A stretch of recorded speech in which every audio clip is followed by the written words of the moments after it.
नमस्कार। बिहार की बात में आपका स्वागत है। मैं हूं पंकज कुमार। इस खास पेशकश में हम चर्चा करने जा रहे हैं कि दरअसल राहुल गांधी और तेजस्वी यादव के बीच में क्या जो बातचीत हुई उसमें तल्खी थी। आपको बता दें कि राहुल गांधी इंतजार जरूर कर रहे थे क्योंकि उनको अहमदाबाद जाना था, लेकिन सच्चाई यह भी है कि राहुल गांधी ने इस मीटिंग में बड़ी साफ साफ तेजस्वी यादव से कह दिया कि आप हमारी दो शर्तों को मानिए और उसके बाद तीसरे शर्त पर हम विचार कर लेंगे। सवाल यह है कि पहले आप हमारी दो बातों को मानिए। वो कौन सी दो बात है वो हम आपको बताने जा रहे हैं। और दरअसल कांग्रेस इतनी प्रिपेयर्ड थी कि राहुल गांधी की, माफ करिएगा, तेजस्वी यादव की टीम कांग्रेस की टीम के सामने कहीं टिक नहीं पा रही थी। आपको बता सकते हैं, तेजस्वी यादव की तरफ से कहा गया 2020 का फॉर्मूला, राहुल गांधी की तरफ से कहा गया कि ठीक है 20 में जो हम हारे वो आप चाहते हैं हम छोड़ दें सीट, मतलब 70 में हम 19 जीते, 22 पे हम दूसरे नंबर पे रहे और बाकी में हम कहीं नहीं थे, आप ये कहना चाह रहे हैं। तो ठीक है, 2024 में आप लोकसभा चुनाव में जहां जहां हारे हैं वो सीट छोड़ दीजिए और उस हिसाब से बंटवारा कर लीजिए। और जिस तरीके से राहुल बात कर रहे थे, एक बात बहुत साफ दिखाई पड़ रहा है कि कांग्रेस अब अपनी शर्तों पर राजनीति कर रही है। लालू माफ करिएगा, राहुल बेफिक्र होकर के बात कर रहे थे और उन्होंने साफ साफ संदेशा दे दिया कि आपने अभी बात कर ली, लेकिन अब कांग्रेस की तरफ से अल्लावरू अधिकृत है, आपसे बात वही करेंगे और यह बात अब बिहार में होगी। और इतना ही नहीं, उन्होंने यह भी कहा कि कितने दिनों में बात करनी है। ये सारे टर्म्स और कंडीशन राहुल गांधी ने तेजस्वी यादव के सामने रख दिया और तेजस्वी यादव जिस बात को करने गए थे उसको लेकर के राहुल गांधी की तरफ से कहा गया कि अभी मुख्यमंत्री पद पर चर्चा ही नहीं होगी। मतलब ना कांग्रेस की तरफ से कोई कुछ बोलेगा, ना आप अपनी तरफ से कुछ बोलिएगा। और यही वजह है कि कल जब तेजस्वी बाहर निकले मीटिंग से, तो जब लोगों ने पूछा सीएम का चेहरा कौन होगा, तो उन्होंने कहा अरे भाई आप लोग सीएम को लेकर के क्यों परवाह कर रहे हैं, अभी हमें नीतीश की सरकार हटानी है, वो हाईजैक हो गए हैं और तरह तरह की बात करने लगे। तो सवाल ये उठता है कि कांग्रेस के दिमाग में क्या है, सवाल ये उठता है कांग्रेस क्या चाह रही है और कांग्रेस दबाव बना रही है तो क्या कांग्रेस की ऐसी हैसियत है, राहुल गांधी की रणनीति क्या है, सोनिया और लालू के बीच में जो संबंध थे क्या राहुल और तेजस्वी के बीच में नहीं रह गए। सवाल यह भी है, या क्या राहुल गांधी को यह लगता है कि लालू की तरह तेजस्वी बीजेपी से लड़ नहीं पाएंगे, इसीलिए हमें अपनी जमीन मजबूत करना बेहद जरूरी है। तमाम सारी बातों को बताएंगे जो बातें मीटिंग में हुई है और उसके बाद हम बताएंगे कि कांग्रेस के जो नीति धारक हैं वो सोच क्या रहे हैं और उनकी स्ट्रैटेजी क्या है, वो तमाम बात बताएंगे। लेकिन पहले सुनिए तेजस्वी यादव को, फिर दिलीप जायसवाल ने क्या तंज कसा है उसको सुनिए, फिर हम शुरू करेंगे चर्चा।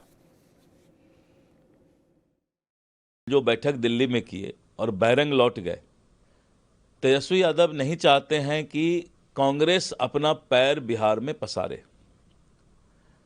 और कांग्रेस ने भी फैसला कर लिया है कि हम राष्ट्रीय जनता दल का झोला ढोने वाला पार्टी नहीं बनेंगे। राजद क्या चाहती है कि कांग्रेस झोला ढोने वाला पार्टी बने और कांग्रेस की स्थिति यही थी। राहुल गांधी ने अभी आकर कहा इस बात को पटना में कि आज तक जो भी कांग्रेस में नेतृत्व करता थे उन्होंने कांग्रेस को डुबाने का प्रयास किया, ये राहुल गांधी ने कहा। और राष्ट्रीय जनता दल यही चाहती है कि कांग्रेस झोला ढोने वाला पार्टी बन के रहे। अब कांग्रेस को सोचना है कि वो झोला ढोएगा या राष्ट्रीय स्तर के जो पार्टी है उसका अपना एक प्रतिष्ठा बचाएगा, ये कांग्रेस सोचे। कल पटना में भी सीट शेयरिंग पर चर्चा हुई। सीट शेयरिंग इस पर हम लोग चर्चा जो है किस प्रकार से बिहार के लोगों को बेरोजगारी से मुक्ति दिलाए, अपराध से कैसे मुक्ति दिलाए, इस प्रकार से पलायन बिहार में हम लोग कैसे रोकें, हम लोगों का क्या विजन रहेगा, तो लोग चर्चा तो होती रहती है। कोई पहली बार तो मुलाकात है नहीं उन लोगों से, लगातार मुलाकात होती रहती है। निशांत जो है उन्होंने कहा है कि मुख्यमंत्री नीतीश कुमार अभी अमित शाह 2010 में जो मेजोरिटी मिला था उससे भी ज्यादा बहुमत जिताए बिहार के जनता नीतीश कुमार। देखिए, अब इसमें वो कह रहे हैं, इस पे हमको क्या बोलना। लेकिन एक बात तो तय है, जनता ने मूड बना लिया है कि एनडीए से मुक्ति पानी है। तो आप देख लीजिए तेजस्वी यादव किस तरीके से रिएक्ट कर रहे हैं। ठीक है, मैच्योर्ड लीडर हो चुके हैं, पर अंदर मीटिंग में बात क्या हुई और अब तेजस्वी यादव को बोलना क्या है वो मैं आपको बताने जा रहा हूं। पहले लिए चलता हूं अपने मेहमान के पास जो हमारे साथ जुड़ रहे हैं। हमारे साथ जो मेहमान जुड़ रहे हैं उनमें संतोष सिंह वरिष्ठ पत्रकार हैं, आपका बहुत स्वागत है। हमारे साथ कौशलेंद्र प्रियदर्शी जी हैं, वरिष्ठ पत्रकार हैं, आपका भी बहुत स्वागत है। और साथ ही साथ प्रियदर्शी रंजन जी हैं, वो भी हमारे साथ जुड़े हैं, आपका भी बहुत स्वागत है। मैं आप तीनों मेहमान को बताना चाहता हूं और आपके पास जो इंफॉर्मेशन है शेयर करें और फिर बताएं कि कांग्रेस चाह क्या रही है। आपको बता दें कि तेजस्वी यादव गए थे अपने दो लोगों के साथ, और दो में कौन थे? संजय यादव, मनोज झा, जो उनके बड़े क्लोज कॉन्फिडेंट माने जाते हैं, वो गए। पर कांग्रेस किस किस के साथ बैठी हुई थी?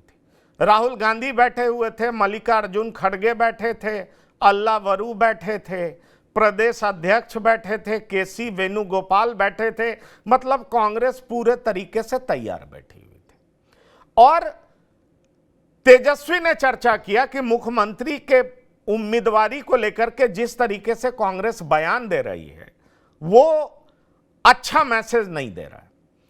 तो राहुल गांधी ने तुरंत आगे बढ़कर के इसको एक्सेप्ट किया और उन्होंने कहा कि इस पर अब कोई बयान पार्टी के तरफ से आएगा नहीं, इसको अभी ठंडे बस्ते में रखते हैं, ठंडे बस्ते में रखते हैं, यह बड़ा इंपॉर्टेंट है। और दूसरी बड़ी बात क्या कह दी कि हमारी जो दो बात है उसको आप क्लियर करिए, और वो भी 1.5 महीने में ये सारा क्लियर हो जाना चाहिए, पिक्चर साफ हो जाना चाहिए। पहला ये कि हम कौन कौन सी सीट पर लड़ रहे हैं और हम कहां कहां लड़ रहे हैं। मतलब ये भी नहीं कहा साहब कि हमें आप कितनी सीटें दे रहे हैं, हम इतनी लेके रहेंगे। ये दो बात आप साफ करिए। तो हुआ कि ये हम लोग मीटिंग में करेंगे, तो उन्होंने कहा हमारी तरफ से अब हम लोग कोई बात नहीं करेंगे, अल्लाह वरू बात करेंगे। मतलब राहुल गांधी ने पूरा मैंडेट अल्लाह वरू को दे दिया कि वो पटना पहुंचेंगे और वही आपसे बात करेंगे, अब हम लोग बात नहीं करेंगे। और जब इन दोनों मसलों पर आपसे क्लैरिटी हो जाएगी, घटक दलों से क्लैरिटी हो जाएगी, तो तीसरा मसला जो सीएम उम्मीदवार का है वो भी सॉल्व हो जाएगा। मतलब कौशलेंद्र प्रियदर्शी जी, मैं आपके पास आना चाह रहा हूं। कांग्रेस का कॉन्फिडेंस इतना ज्यादा बढ़ कैसे गया है, जो मेरे पास जानकारी है, और मेरे पास जानकारी ये भी है कि कांग्रेस 2029 का सोच रही है।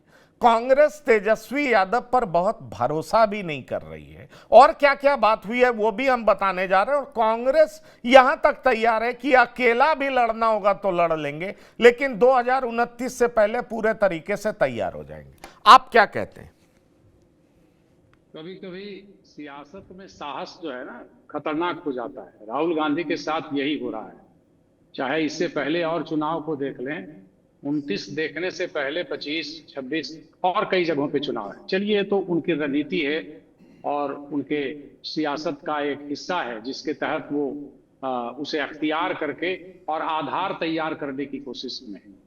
लेकिन सवाल है कि जिस तरीके से राहुल गांधी अपनी राजनीति कर रहे हैं, बिहार एक ऐसा प्रदेश रहा है ना जहां कास्ट के सहारे कुर्सी का मैनेजमेंट होता रहा है।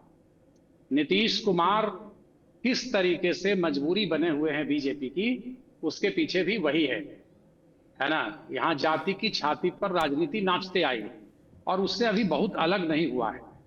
अब आने वाले समय में और बताएगा। लेकिन जो स्थिति है वर्तमान में, जैसा आपने बताया कि राहुल गांधी ने इतनी सारी शर्तें रख दी और तेजस्वी यादव को सारी बातें बता दी कि किस सीटों पर लड़ना चाहते हैं, ये सब सारी चीजें पहले तय कर लीजिए। अच्छी बात है, अंदर की बात निकली है। और थोड़ा सा पहले जाइए, जो आपने एक बात बीच में कि राहुल गांधी और तेजस्वी यादव के बीच जो है वो रिश्ते उस तरीके की रही कि नहीं। सोनिया गांधी और लालू प्रसाद यादव के बीच जो रिश्ते थे वो बहुत दूसरे तरीके और दूसरे लेवल का था। हालांकि राहुल गांधी आज भी मानते हैं, पटना आए थे, उन्होंने कहा था कि विपरीत परिस्थितियों में, या बड़े नेता जो हों कांग्रेस के, उन्होंने कहा कि विपरीत परिस्थितियों में हमारे साथ लालू प्रसाद यादव खड़े थे। लेकिन बहुत पानी बह चुका, अब स्थिति दूसरी हो चुकी है। दोनों एक दूसरे के लिए पूरक हैं वर्तमान में। तेजस्वी यादव को हर कीमत पे मुख्यमंत्री बनना है। अब ये घोषित करें ना करें, कुछ ही दिन पहले जब सम्मेलन हो रहा था, मियां मुशर्रफ का सम्मेलन बुलाया गया था, तो तेजस्वी यादव ने खुलेआम घोषित कर दिया था अपने को मुख्यमंत्री।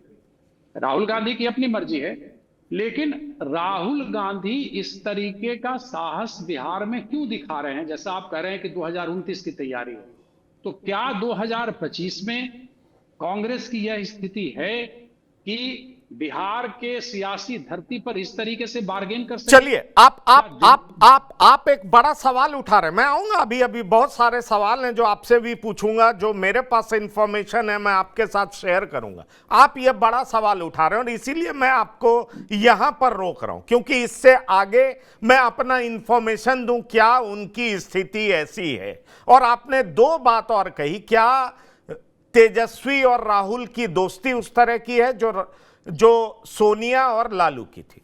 संतोष जी हमारे साथ हैं। संतोष जी, एक बात तो बिल्कुल साफ दिखाई पड़ता है कि राहुल अब आक्रामक राजनीति करने के मूड में, और आक्रामकता कई बार बड़ा खराब परिणाम भी देती है।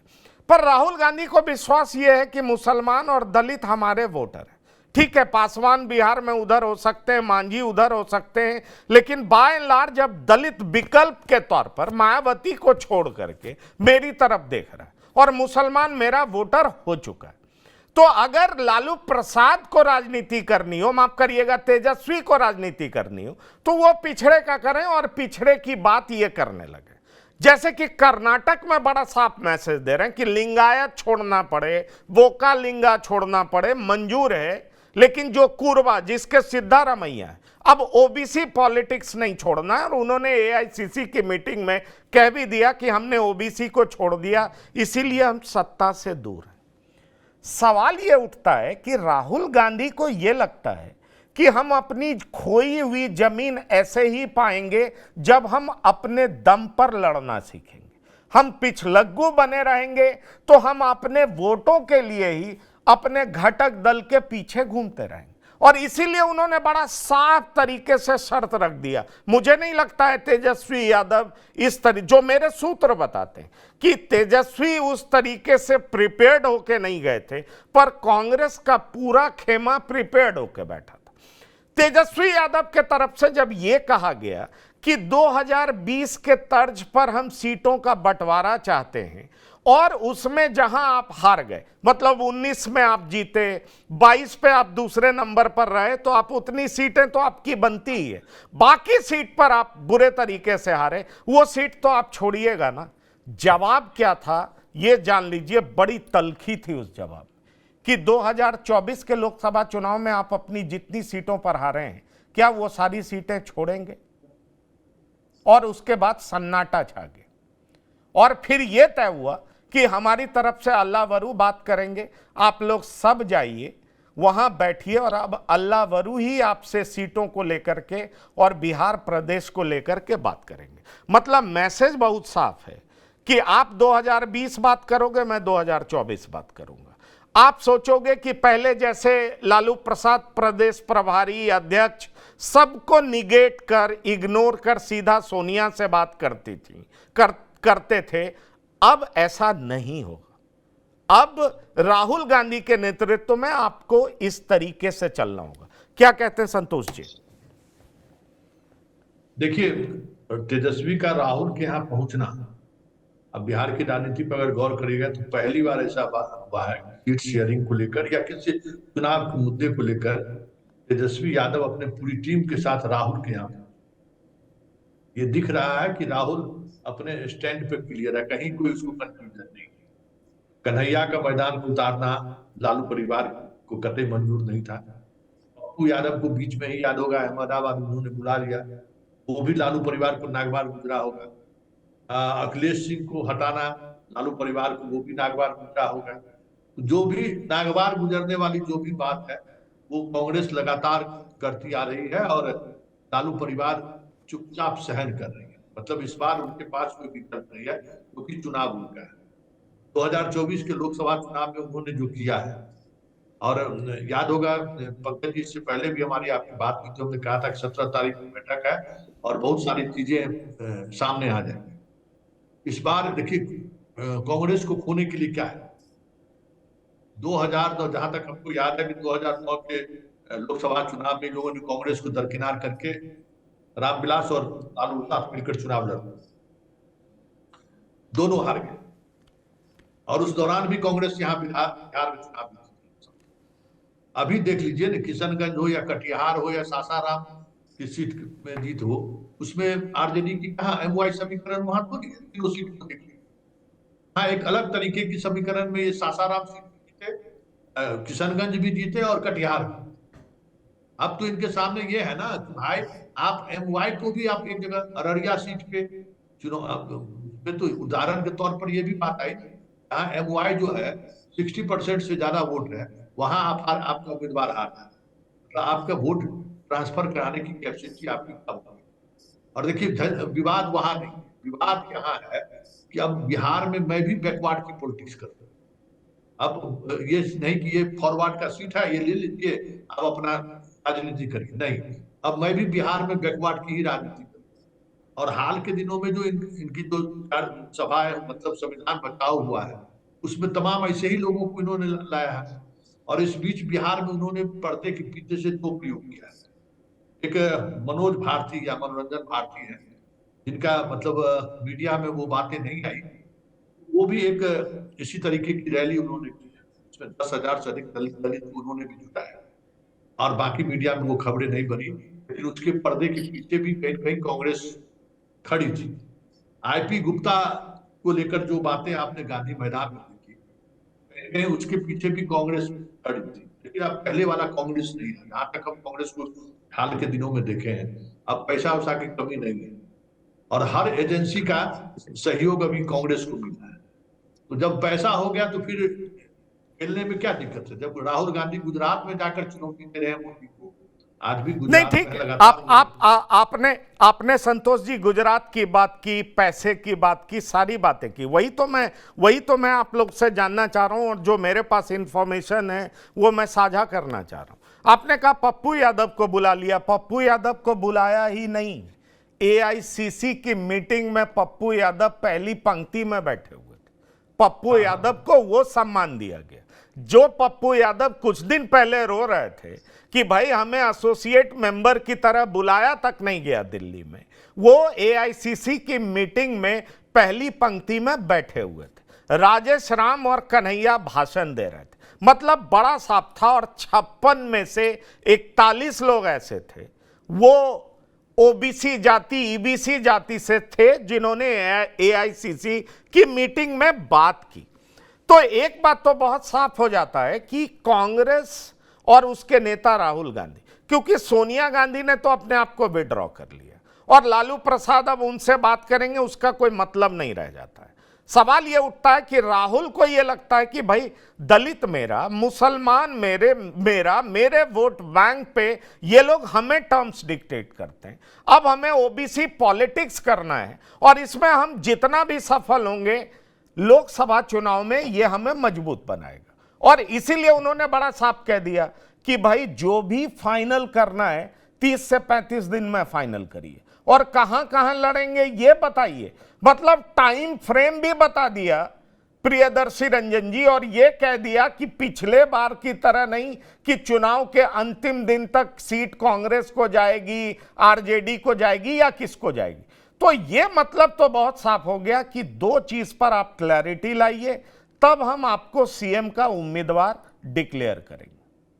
प्रियदर्शी रंजन। बिल्कुल सहमत हूं। जिस तरीके से राहुल गांधी का तेवर कुछ दिनों से बदला हुआ है, आक्रामक है, उसके परिणाम शायद उनके पक्ष में ना आए। जो आक्रामकता वो दिखा रहे हैं, अभी भले ही वो लग रहा है कि आरजेडी पर चढ़े हुए हैं, आरजेडी को 4 कदम पीछे धकेलने में कामयाब हो गए हैं, लेकिन चुनाव नजदीक आने दीजिए, दिन नजदीक आने दीजिए। राहुल गांधी का ये जो अल्टीमेटम है देने का, जो अंदाज है आरजेडी का, इसमें भी आपको गिरावट दर्ज आएगी। क्योंकि उस तरीके के परिणाम, आप जिस तरीके के वोट बेस वोट बैंक, जिस वोट बैंक की आप बात कर रहे हैं, कांग्रेस कर रही है, वो इनका है ही नहीं। वो तो सबका है, महागठबंधन के भीतर सबका है। अगर दलितों की बात होगी, मुसलमानों की बात होगी, पिछड़ों की बात होगी, तो उस वोट पर जितना दावा आरजेडी का है, उसी तरीके से कांग्रेस का भी, उसी तरीके से अन्य दलों का भी है। टुकड़ों टुकड़ों में है। कांग्रेस का कोई अपना तो वहां मजबूत हो नहीं रहा है। और वो वोट जा कहां रहा था जिसको मजबूत कर रहे हैं राहुल गांधी? ये वोट कहीं जा रहा था क्या? मुसलमानों का वोट भारतीय जनता पार्टी में चला जा रहा था क्या, कि राहुल गांधी ने बिहार में एकजुट कर दिया है? या जो जिन जातियों पर वो दावा कर रहे हैं, वो गोलबंद होकर के एनडीए को वोट कर रही थी क्या? नहीं, वो पहले से भी महागठबंधन के पाले में था। महागठबंधन के भीतर ही कांग्रेस बड़ा होने का खेल खेल रही है। जिस तरीके से तेजस्वी यादव ने दिल्ली के चुनाव में आम आदमी पार्टी का समर्थन कर दिया था, उसका बदला लेने की कोशिश कहीं ना कहीं राहुल गांधी की ओर से की जा रही है। राहुल गांधी ये जताने की कोशिश कर रहे हैं कि देखिए, आप एक सीमा के सीमांत हो सकते हैं, एक क्षेत्र के सीमांत हो सकते हैं, लेकिन असली छत्रप मैं ही हूं, दिल्ली में मैं ही हूं, मैं ही। तो ये बताने के लिए उनको दिल्ली दरबार में बुलाया गया, दिल्ली की बैठक में तेजस्वी यादव को लाया गया, वरना कोई मतलब बनता नहीं था। पहले का ट्रैक रिकॉर्ड जो है महागठबंधन के भीतर, उसको उठा करके देख लिया जाए तो जो महागठबंधन के भीतर फैसले होते थे, वो पटना में ही हो जाया करता था। वो मामला दिल्ली तक नहीं जाता था। दिल्ली तक बस इतना तक जाता था, जो आप भी बता रहे थे कि लालू यादव सोनिया गांधी को फोन करते थे, मैडम हो गया, मामला फिट हो जाता था। लेकिन दूरियां इस तरीके से बढ़ गई है। ये कम्युनिकेशन गैप जो है राहुल गांधी और तेजस्वी यादव का बहुत बड़ा है। जितने अच्छे कम्युनिकेशन सोनिया गांधी और लालू यादव के बीच हुआ करते थे, उसके विपरीत है राहुल गांधी और इसीलिए तो प्रियदर्शी रंजन, मैं चाहूंगा कौशलेंद्र प्रियदर्शी जी इस पर बोले कि अगर इस तरह की बात सीधे कम्युनिकेट किया जाता है तेजस्वी यादव को कि अब आपसे बात अल्लाह वरू करेंगे, हमने मैंडेट उनको दिया है, हमने अथॉरिटी उनको बना दिया, अब जो भी बात होगी वो अल्लाह वरू सीट शेयरिंग को लेकर के आपसे बात करेंगे, इसको आप किस नजरिए से देखते हैं? सवाल यह उठता है कि जो तेजस्वी यादव अपने को बड़ा भाई बता रहे थे, राहुल गांधी ने साफ मैसेज दे दिया कि आप रीजनल पार्टी हैं, इंडिया गठबंधन के मुखिया हम हैं, हम तय करेंगे गठबंधन कैसे बनेगा और हमारे हिसाब से चीजें तय होंगी, हमारी तरफ से अल्लाह वरू बात करेंगे, आगे आप उनसे बात करिएगा। कैसे देख रहे हैं आप इसको? नहीं, देखिए, इसे पहले थोड़ा सा समझिए। अभी प्रियदर्शी रंजन ने भी बात की, संतोष जी ने भी बात किया। राहुल गांधी, सोनिया गांधी और लालू प्रसाद यादव के रिश्ते जो थे ना, वो 95 में जॉर्ज फर्नांडिस के द्वारा एक जमशेदपुर में बयान दिया गया था और विदेशी बहू कहा गया था। उस समय लालू प्रसाद ने, चूंकि अल्पमत में सरकार होती थी, तो इसे हाथों हाथ लिया था और सोनिया गांधी के इमोशनल सपोर्ट में खड़े हुए थे। उसके बाद से जो रिश्ता चला और गठबंधन की राजनीति चली, लगातार 2 बार बिना कांग्रेस राष्ट्रीय जनता दल के सपोर्ट के लड़े, परिणाम उसका भी हुआ। थोड़ा आधार देखना चाहिए कि 1900 और 95 में चुनाव होता है, राष्ट्रीय जनता दल 23 सीटों पर आती है। उसके बाद थोड़ा आगे बढ़िए, 29 सीट या 23 सीटों पर आती है 2000 में, फिर 2005 के चुनाव में 9 सीटों पर, 2010 के चुनाव में 4 सीटों पर। 2 चुनाव जब वो लड़ते हैं अलग होकर के, तो इनका ग्राफ और नीचे आता है। अब राहुल गांधी यहां आते हैं और एक स्ट्रैटेजी के तहत यह कहते हैं, जैसा कि संतोष जी ने भी कहा और आपने भी कहा, कि ओबीसी फोकस है। जाहिर सी बात है, माई समीकरण पहले से है। तो क्या कांग्रेस अपने आप को इतना रिस्टोर इतने दिनों में कर पाई है ताकि वो अपने बदौलत, या राहुल गांधी जिस तरीके से दिल्ली बैठ करके बिहार को लेकर के सियासी संदेश देने की कोशिश में है, क्या यह सियासी दुस्साहस तो नहीं है? इसका परिणाम क्या होगा?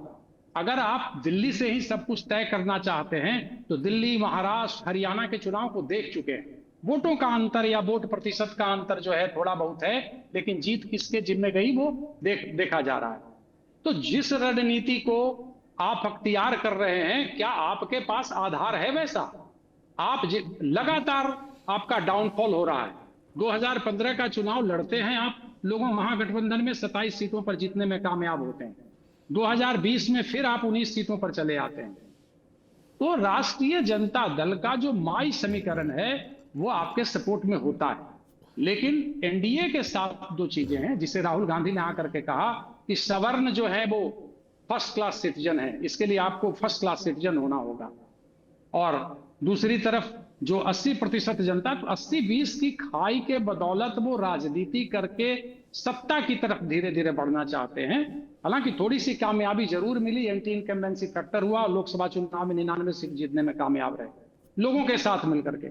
लेकिन आपसे वहां हटे तो दिल्ली में औंधे मुंह गिरे। बिहार में अगर राष्ट्रीय जनता दल के साथ, तेजस्वी यादव के साथ, महागठबंधन के साथ ये नहीं खड़े होते हैं तो घाटा दोनों को है।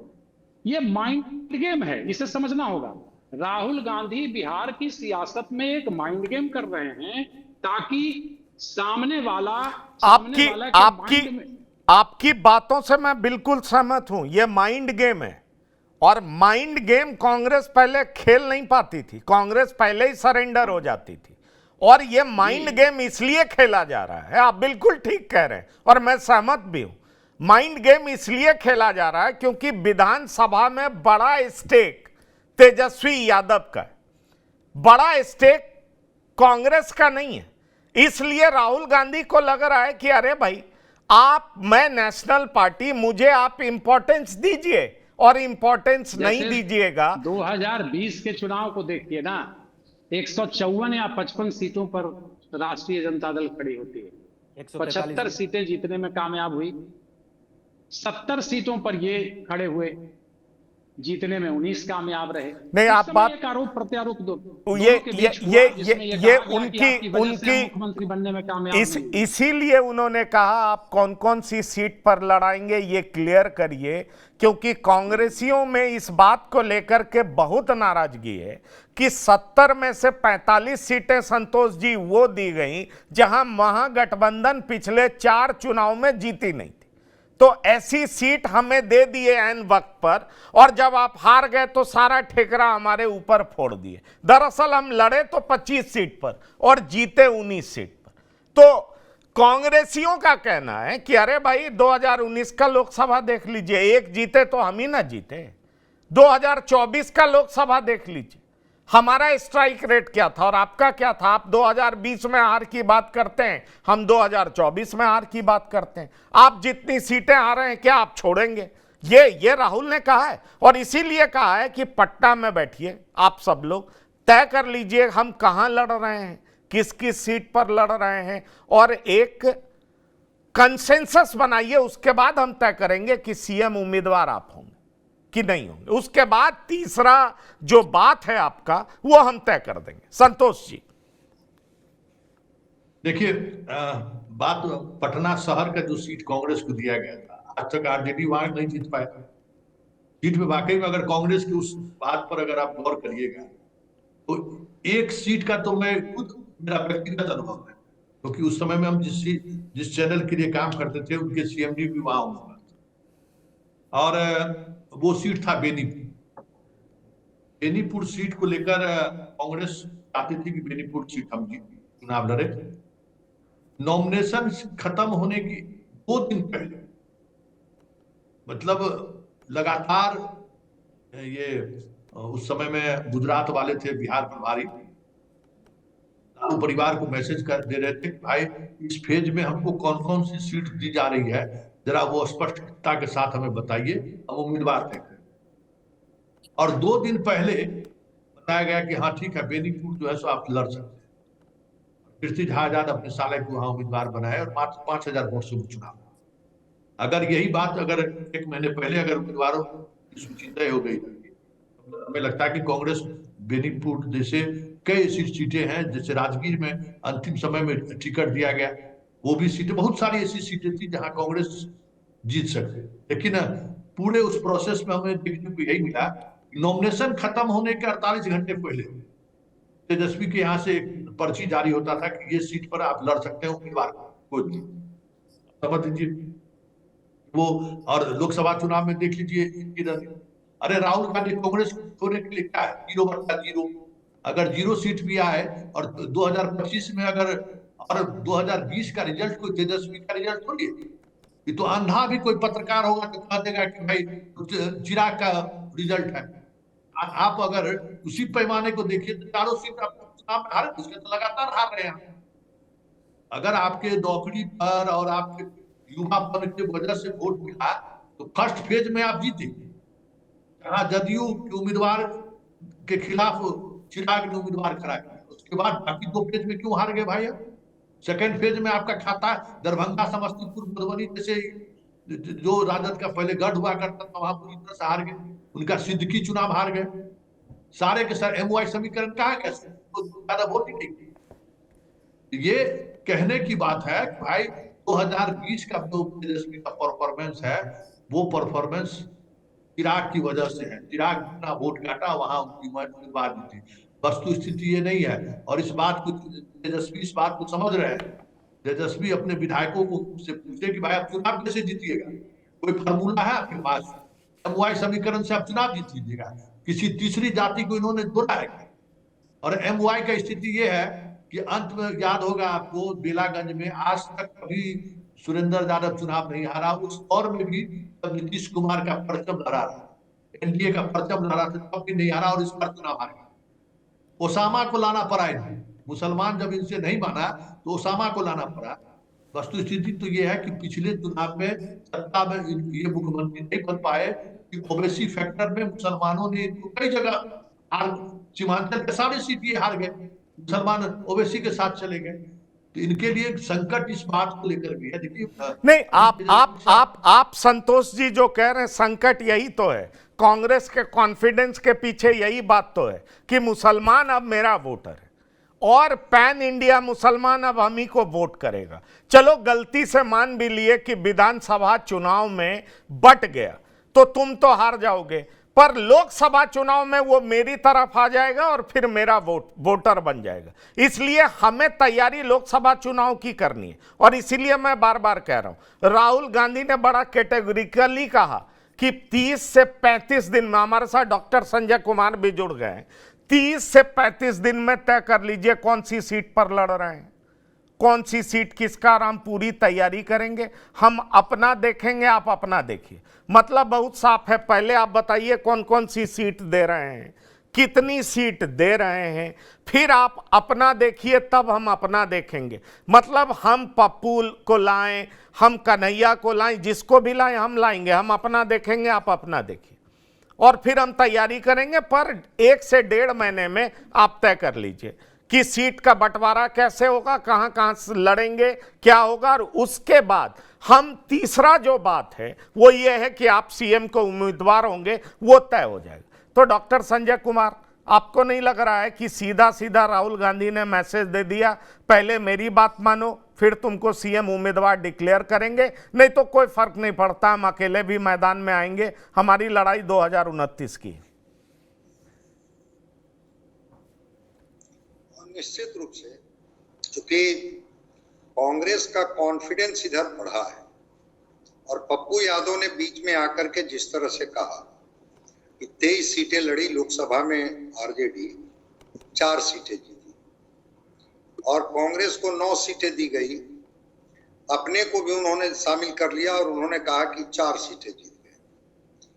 तो अगर 3 सीटें जीत गई कांग्रेस और 4 सीटें ही जीत पाई RJD, तो स्ट्राइक रेट देख लीजिए कि कितना सीटों पर लड़ करके कौन रहा। बाई इलेक्शन में माई समीकरण दरकते हुए दिखा, जो कई बार हम लोगों ने इस पर चर्चा की, और कांग्रेस का कॉन्फिडेंस दिल्ली के चुनाव के बाद बढ़ा है। दिल्ली के चुनाव में आपको जिस तरह से कांग्रेस ने किनारे किया, इस बात का अंदाजा कांग्रेस को है कि बहुत हमें अंडर एस्टिमेट करके नहीं चलेगी RJD। इसीलिए तेजस्वी जी को कहा कि ठीक है पहले सीट तो तय हो जाए। और इसीलिए अब देख रहे हैं कि बिदक रहे हैं इनके आरजेडी के जो नेता हैं कि कांग्रेस ऐसे कैसे बोलेगी। नहीं, आप डॉक्टर संजय बिल्कुल ठीक कह रहे हैं, और यही बात मैं कौशलेन जी से भी पूछूंगा, प्रियदर्शी रंजन जी से भी पूछूंगा। मैसेज इतना स्टर्न दिया गया है कि भाई सीएम उम्मीदवार पर बात नहीं होगी, ना मेरे तरफ से कोई कुछ बोलेगा, ना आपके तरफ से कोई कुछ बोलेगा। कौशलेन जी, मतलब इस पर बात बाद में कर लेंगे, सीट तय कर लेते हैं, कौन कहां से लड़ेगा ये तय कर लेंगे, आप अपना देखिए, हम अपना देखते हैं। और एक चीज जो कांग्रेस के दिमाग में कि अरे भाई हरियाणा हम हार गए, लेकिन हमने गठबंधन नहीं किया, और जो भी घटक दल हमारे हैं वो हमारे वोट पर ही हमें डराते हैं। आम आदमी पार्टी हार गई, लेकिन हम अब अपने दम पर खड़ा होने का प्रयास दिल्ली में भी कर रहे हैं। हम नहीं चाहे आम आदमी पार्टी हार गई, और पंजाब में भी हार जाए, मतलब जितने क्षेत्रीय दल हैं दरअसल ये हमारे दुश्मन हैं। इनको अगर मैं ठीक कर लूंगा तो फिर पैन इंडिया हम लड़ेंगे ना बीजेपी से, देखेंगे किसका वोटर ज्यादा है, और फिर हमें नुकसान नहीं होगा। क्या आपको लग रहा है कि कांग्रेस ये मान करके चलने लगी है कि भाई क्षेत्रीय दल में भी जो ट्रस्टेड एलाई है उसको लेकर के चलो, बाकी क्षेत्रीय दल को खत्म होना चाहिए, क्षेत्रीय दल खत्म होंगे तो हम मजबूत होंगे और फिर बीजेपी से हम जीत पाएंगे? क्या कहते हैं आप? आ रहा हूं प्रियदर्शी जी आपके पास। कौशलेन जी, सवाल थोड़ा फिर से दोहराएं। हरियाणा में कांग्रेस ने गठबंधन नहीं किया, हार हो गई। दिल्ली में गठबंधन नहीं किया, हार हो गई। लेकिन कांग्रेस को लग रहा है कि हम अपने पैर पे खड़ा हो रहे हैं, और ये क्षेत्रीय दल हमारे वोट पर ही राज करते हैं और हमें डराते हैं। अगर आम आदमी पार्टी की सरकार दिल्ली में बन चुकी होती तो अभी गुजरात में आम आदमी पार्टी कांग्रेस की नींद हराम कर चुकी होती। दिल्ली हारी, आम आदमी पार्टी लग रहा है सो गई है, आम आदमी पार्टी का एक्टिविटी नहीं दिख रहा है। तो अब कांग्रेस को लग रहा है कि भाई पहले क्षेत्रीय दल को ठीक कर दो, हम ऑटोमेटिकली ताकतवर हो जाएंगे, और क्षेत्रीय दल में भी जो सही में विश्वास करने लायक है उसके साथ चलेंगे, नहीं तो पहले क्षेत्रीय दल को हाशिए पे ले आओ, कांग्रेस बहुत मजबूत हो जाएगी। कैसे देख रहे हैं आप? नहीं, ठीक है। देखिए, सियासत में राहुल गांधी के आने के बाद कांग्रेस के सियासत में एक छटपटाहट दिख रही है, जो किसी भी पार्टी के लिए अच्छा संकेत है। इससे पहले नहीं दिखता था। आप बिहार में वो बैसाखी के सहारे चलते चलते यहां तक आ गए, तो लगता है ऐसा राहुल गांधी की रणनीति से कि वो बैसाखी सहारा छोड़ना चाहते हैं। जहां तक क्षेत्रीय दलों की बात है, तो वो राष्ट्रीय पार्टियों के लिए राजनीति शास्त्र में एक टॉपिक है कि इन्हें दूसरे तौर पे पर्यायवाची शब्द अगर कहिएगा तो प्रेशर ग्रुप कहा जाता है, दबाव समूह, जब जैसा तब तैसा। और चाहे वो जनता दल हो, जनता दल यू हो, चाहे इनकी पार्टी हो, चाहे छोटे छोटे जितने दल हैं, तो एक दबाव समूह के तौर पे काम करते हैं। तेजस्वी यादव का भी अभी फिलहाल जिस तरीके से इससे पहले जो अपना वो माइंड गेम चला रहे थे ताकि माइंडसेट किसी का सामने से हो जाए, वही रणनीति राहुल गांधी ने अख्तियार किया है। लेकिन सवाल तो कई है ना इसमें कि आप जिस रणनीति को, मैं बार बार इसी चीज पे कह रहा हूं कि आप जिस रणनीति को अख्तियार कर रहे हैं, अभी संतोष जी ने भी कहा कि सीमांचल हार गए, सेकेंड फेज में हार गए, चिराग हैं तो उपेंद्र कुशवाहा हैं, ये ठीक है, ये बाकी समीक्षा की चीज है, ये सब कोई जानता है, समझता है। लेकिन कितने प्रतिशत वोट और किसके बदौलत ला रहे हैं? आपका वोटर है कहां? आप किस पर ट्रस्ट कर रहे हैं? कांग्रेसी 2008 में अनिल शर्मा को अध्यक्ष बनाया गया था, रामजतन जी अध्यक्ष बने थे, लालू से आर पार की लड़ाई लड़ना चाहते थे। आज भी कांग्रेसी कार्यकर्ताओं की बड़ी फौज है जो कहते हैं कि हम अपने बदौलत लड़ेंगे, लेकिन नेतृत्व ने नहीं माना। आज भी जरा याद कीजिए ना, कुछ दिन पहले सदाकत आश्रम में राहुल गांधी ने आकर के क्या कहा ना कि हम लोग अलग नहीं लड़ सकते, अलग लड़ेंगे तो एनडीए जो है फिर से सत्ता में आ जाएगी। यही बात लोकसभा चुनाव में भी दोहरा रहे थे और महागठबंधन के साथ चुनाव लड़े, हालांकि नीतीश जी छिटक गए थे। तो कोई किसी को छोड़ना नहीं चाहता है, लेकिन एक माइंडसेट तैयार करने की बात मैं बार बार कह रहा हूं कि राहुल के रणनीति का हिस्सा है कि जिस तरीके से हम तेजस्वी यादव के अंदर एक माइंडसेट तैयार करें, एक भय का माहौल कायम करें, सीटों के बारगेन को लेकर हम अपने आप को इतना मजबूत करें। हर मतलब हम इस पे बात ही नहीं, सीएम पे बात नहीं करेंगे, सीटों की बारगेनिंग है तत्काल कि ज्यादा से ज्यादा सीट जो है, क्योंकि 2020 के चुनाव में जितनी सीटें जीते हारे और कौन किसके पीछे रहा, ये बीती हुई बात हो गई। उस रणनीति पे दोनों लोग सोच रहे होंगे। मैंने इससे पहले भी कहा कि दोनों एक दूसरे के पूरक हैं इस चुनाव में। अगर हाथ दोनों हटाए हैं, जिन जिन चुनावों के अंदर देखिएगा, वहां कांग्रेस का भी ग्राफ गिरा और राष्ट्रीय जनता दल का भी ग्राफ गिरा। इसमें कहीं कोई शक नहीं। संजय जी ने कहा कि माई समीकरण दरक रहा है। 2020 के चुनाव में 5% मुसलमानों का वोट कांग्रेस जनता दल को मिला था। लेकिन वक्फ बिल के आने के बाद क्या होता है वक्त बताएगा। राहुल गांधी, मैं साफ जो कहने की कोशिश कर रहा हूं सबसे पहले से, कि राहुल गांधी जिस तरह की स्ट्रेटजी अपना रहे हैं वो कांग्रेस के लिए आने वाले दिनों में ठीक होगा। आप 2029 की बात करें, है ना? हाँ। लेकिन ये सीधा है कि होता है ना कि हम अपने पीछ पे ला करके तेजस्वी यादव को राहुल गांधी अपने पीछ पे लाने की कोशिश में है। कितना कामयाब होते हैं तो वक्त बताएगा। चलिए, अपने पिच पर लाने की कोशिश है, लेकिन बात तो यही है ना, राहुल का कॉन्फिडेंस इस बात को लेकर के भी है। प्रियदर्शी रंजन जी और संतोष सिंह जी, मैं आपके पास भी आ रहा हूं, यह सवाल पूछूंगा। उनको लग रहा है मुसलमान मेरा वोटर है, और मुसलमान जब मेरा वोटर है तो यादव के दम पे ये पॉलिटिक्स कब तक करेंगे? और मुसलमान अब ये मानने लगा है कि पैन इंडिया, पूरे भारत में हमारे इंटरेस्ट को प्रोटेक्ट कोई कर सकता है तो राहुल के नेतृत्व में कांग्रेस ही कर सकता है। और इसीलिए राहुल के अंदर छटपटाहट है कि हमें ड्यू शेयर दो, और नहीं दोगे तो हम अकेले लड़ेंगे। तुमको मुख्यमंत्री बनना है, नहीं बनोगे तुम जानो, पर लोकसभा आएगा तो सब हमारी तरफ आ चुकेंगे। और यही वजह है कि बॉडी लैंग्वेज आप देखिए, प्रिपरेशन देखिए। भले ही आप कह लीजिए कि भाई प्लेटर पे उनके पास वोटर कहाँ है, कौन सी जाति वोट करती है, पर कांग्रेस का शीर्ष नेतृत्व सोच रहा है कि दलित भी मेरा वोटर, कांग्रेस भी मेरा वोटर। दलित में कम से कम रविदास तो मेरा वोटर है बिहार में, और एक बार हारेंगे लेकिन जब अगला चुनाव लड़ेंगे तो वो सब लोग हमारे साथ आएंगे जो एंटी मोदी वोट करते हैं, क्योंकि वो मानेंगे कि एंटी मोदी रेस में सबसे आगे हम हैं, इसीलिए हम पे सबसे ज्यादा भरोसा होगा। और तब वो खराब दिन होगा तेजस्वी यादव के लिए भी, अखिलेश यादव के लिए भी, अरविंद केजरीवाल के लिए भी, ऐसे तमाम क्षेत्रीय दलों के लिए जो कांग्रेस के वोट पर ही अपनी राजनीति चमका रहे हैं। प्रियदर्शी रंजन, देखिए, इसमें बात यह है कि लोकसभा चुनाव और विधानसभा चुनाव अलग अलग होता है। कांग्रेस सही सोच रही है कि मुसलमान उसके साथ जुड़ा है, लेकिन मुसलमान उसके साथ जुड़ा है राष्ट्रीय राजनीति में, लोकसभा के चुनाव की राजनीति में, विधानसभा की राजनीति में। विभिन्न राज्यों में, चाहे हरियाणा, जितने भी राज्य हैं, वहां पर मुसलमान, जहां क्षेत्रीय पार्टियां मजबूत हैं और वो क्षेत्रीय पार्टियां भारतीय जनता पार्टी से लड़ रही हैं, वहां पर मुसलमान कांग्रेस के साथ जुड़ा हुआ नहीं है। कांग्रेस को यह गलतफहमी है कि प्रदेश के चुनाव में भी मुसलमान हमारे साथ हैं। लोकसभा के चुनाव में है मुसलमान, माना, लेकिन विधानसभा चुनाव में गलतफहमी दूर कर लीजिए, आपके साथ नहीं है। दूसरी और महत्वपूर्ण बात यह है कि राहुल गांधी सलाहकारों पर राजनीति करते हैं, बहुत भरोसा करते हैं राजनीतिक सलाहकारों पर। मुझे लगता है कि हाल के दिनों में, मैं जानता नहीं हूं, लेकिन ऐसी संभावना मैं जता रहा हूं कि राहुल गांधी का राजनीतिक सलाहकार बदल गया है, तभी इनके तेवर बदल गए हैं। राहुल गांधी कब क्या करेंगे ये सलाहकार पर निर्भर करता है। जो सलाहकार पहले रहता है, पहले से रहता है, और बाद में जो आता है, वो पहले वाले सलाहकार की जो रणनीति रहती है उसको पूरी तरीके से काट देता है और नई रणनीति बताता है राहुल गांधी को। और राहुल गांधी पर नई रणनीति ये है। संतोष जी, डॉक्टर संजय, मैं आ रहा हूं आपके पास।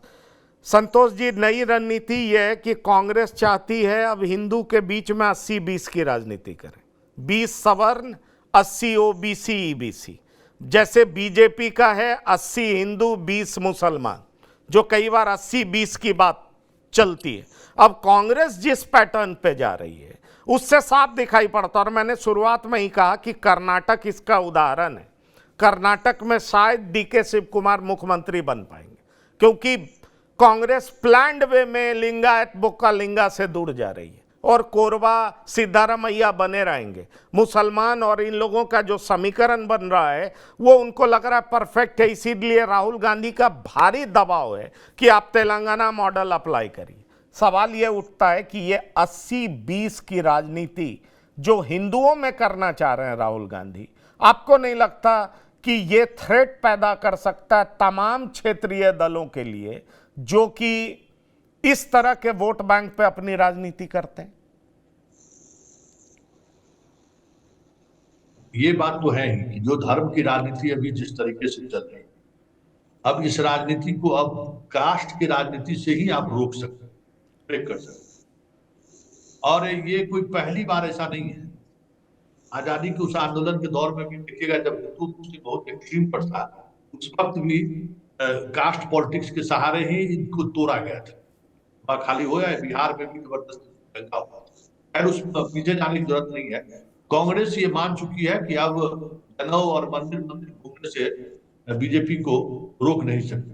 अब हमें एक्सट्रीम कास्ट पॉलिटिक्स करते हैं और उसी एक्सट्रीम कास्ट पॉलिटिक्स का नतीजा सामने है कि बिहार में अभी देखिए, हम आपको इंफॉर्मेशन दे सकते हैं, आपको चुनाव से घोषणा से पहले 23 कार्यक्रम, 3 कार्यक्रम राहुल का हो चुका है, 20 और कार्यक्रम बिहार में होना है, खड़गे और प्रियंका और राहुल का।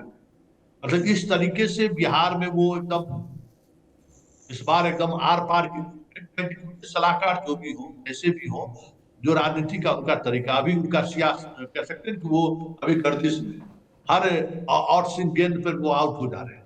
कभी समय था वो भी छक्के चौके मारते हैं, अभी मोदी का समय है तो वो समय की बात है।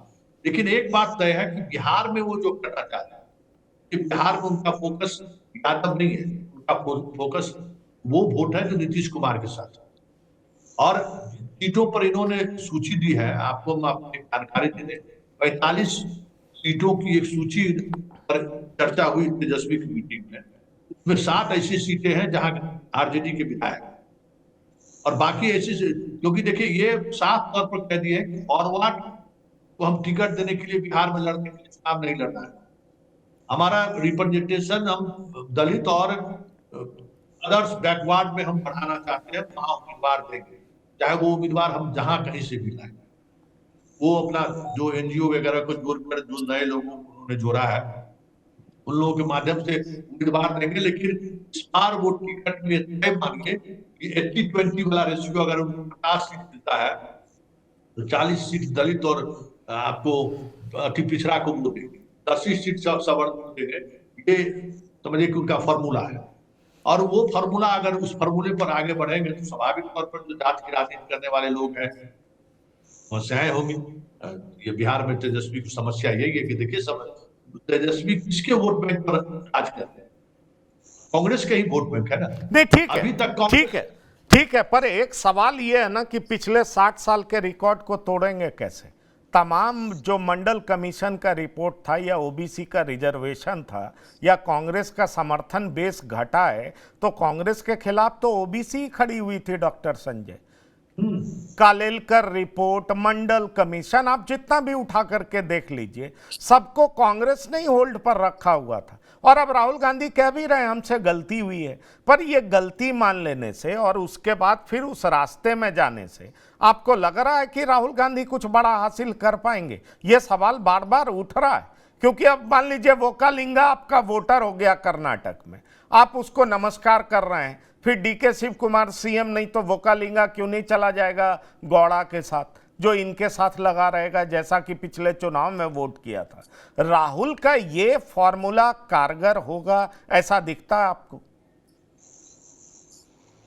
देखिए बिहार में वो दलित और मुस्लिम पर वो दाव लगाए हुए हैं और आपने देखा होगा कि दो लोगों को, अजीत शर्मा कभी हुआ करते थे विधायक दल के नेता, उनको रिप्लेस करके शकील अहमद खान को बनाया गया, अखिलेश सिंह को हटा करके राजेश राम को बनाया गया।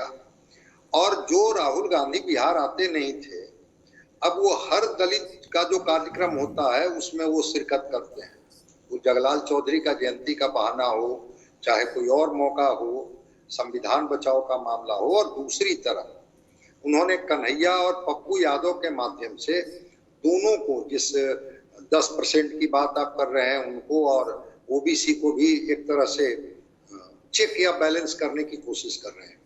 तो इनको पता है कांग्रेस को, वो पृष्ठभूमि छोड़ दीजिए, इतिहास की नेहरू जी क्या उनकी सोच थी जाति को लेकर के, इंदिरा गांधी का नारा क्या था जाति को लेकर के, कैसे राजीव गांधी ने बजाते पार्लियामेंट में मंडल कमीशन का विरोध किया था, और राहुल गांधी अब उसी एक्सट्रीम पर है। वो गिनती गिनवाते चल रहे हैं कि कहाँ कितने ओबीसी हैं, कितने दलित हैं, कितने क्या है। तो ये बिहार में दलित और मुस्लिम कार्ड ये खेलने की बात ये करेंगे ज्यादा से ज्यादा सीटों पर, कि दलित उम्मीदवार उतारेंगे, मुस्लिम उम्मीदवार उतारेंगे, और ये अपने को बताने की कोशिश करेंगे कि ये मुस्लिम, ये दलित। हालांकि ऐसा नहीं है कि मुस्लिम फ्रैक्चर्ड नहीं होते हैं, ठीक है, बीजेपी के खिलाफ में उनका पोलराइजेशन होता है, लेकिन जब एआईएमआईएम आती है तो सीमांचल में कितनी सीटें जीत जाती है एआईएमआईएम। भले बाद में उनको तोड़ लिया जाता है, वो आरजेडी के साथ चले जाते हैं, अलग बात, लेकिन एआईएमआईएम तो जीत जाती है सीटें। वैसे ही कांग्रेस अगर कोई मुस्लिम कैंडिडेट खड़ा करती है और आरजेडी के साथ या लेफ्ट के साथ गठबंधन में ये जाते हैं, तो निश्चित रूप से इनको सफलता मिलेगी। तो दलित और मुस्लिम और ओबीसी ये इसी के इर्द गिर्द इनकी राजनीति अभी चलिए, हो गई है। ठीक है, झगड़ा को खत्म कर दीजिए। ये बात आप कह रहे हैं, लेकिन एक बात बहुत साफ दिखाई पड़ रहा है कि पूरा रुख जो मीटिंग में था वो राहुल का तल्ख था। राहुल ने अपनी शर्तें रख दी और तेजस्वी यादव को कहा कि आप इस पर क्लैरिफिकेशन लाइए, और फिर जो आपकी बात है मुख्यमंत्री का उम्मीदवार कौन होगा उस पर बात कर लेंगे। दूसरी बड़ी बात यह कही कि ये सब महीने डेढ़ महीने में क्लियर करिए। तीसरी बड़ी बात यह कही कि कांग्रेस की तरफ से अब अल्लाह वरू ही बात करेंगे। और चौथी बड़ी बात जो कि आरजेडी के तरफ से यह कहा गया कि भाई हम 150 144 पर लड़ना चाहते हैं, ये इंडिकेट किया गया। तो 2024 का परिणाम भी याद दिलाया गया, 2020 आरजेडी के तरफ से, तो 2024 कांग्रेस की तरफ से, कि 2024 के लोकसभा में आपका हश्र क्या हुआ। बात बहुत साफ है कि राहुल आक्रामक हैं, अपनी नई टीम उन्होंने तैयार की है। सोनिया और लालू के बीच जो संबंध थे और जो तारतम्य था वो राहुल और तेजस्वी के बीच में मिसिंग है। ऐसे में राहुल गांधी जिस तरह की राजनीति करना चाह रहे हैं उसमें तेजस्वी यादव फिट बैठते हैं, एक बड़ा सवाल है। क्योंकि राहुल गांधी के दिमाग में यह भी है कि बीजेपी के खिलाफ ट्रस्टेड एलाई कौन है, और उस ट्रस्ट फैक्टर में भी कहीं ना कहीं जो मेजरमेंट है वो थर्मामीटर प्रॉपर लगा हुआ है कि क्या उसमें तेजस्वी यादव फिट बैठते हैं। और इसीलिए राहुल गांधी अपनी उस सोच के हिसाब से तमाम मोहरों को सेट कर रहे हैं। किस हद तक कामयाब होंगे ये देखना दिलचस्प होगा, लेकिन बहरहाल जो भी अपडेट होगा हम आपको बताते रहेंगे। कौशलेंद्र जी, संतोष सिंह जी, प्रियदर्शी रंजन जी, डॉक्टर संजय कुमार, बिहार की बात में शिरकत करने के लिए बहुत बहुत धन्यवाद और शुक्रिया। तो बिहार की बात में इतना ही। ताज़ा तरीन खबरों के लिए आप लगातार देखते रहिए TV9। धन्यवाद, नमस्कार।